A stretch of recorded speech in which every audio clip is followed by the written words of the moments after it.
Generally देखा जाए तो प्रेसिडेंट आते हैं तो चीफ मिनिस्टर भी आना चाहिए। জয় শ্রীরাম বন্ধুরা, ভিডিওটা দেখুন আর শেয়ার করবেন।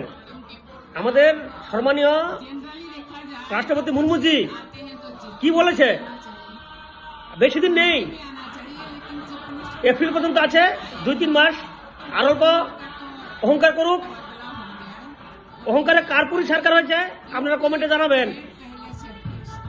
কিছু না সব জবাব হবে, পাল্টানো দরকার, চাই বিজেপি সরকার। দেখুন ভিডিও বন্ধুরা।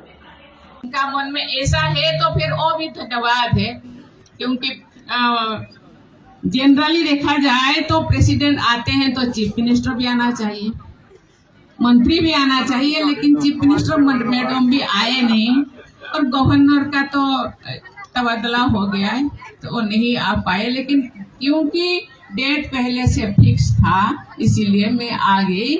लेकिन कोई भी बात नहीं, मैं आप लोगों को बहुत बहुत धन्यवाद देना चाहती हूँ। 2 मिनट में आप इतने लोग, हजारों लोग यहाँ उपस्थित हुए, आपको बहुत बहुत धन्यवाद देना चाहती हूँ और मिलजुल कर रहे।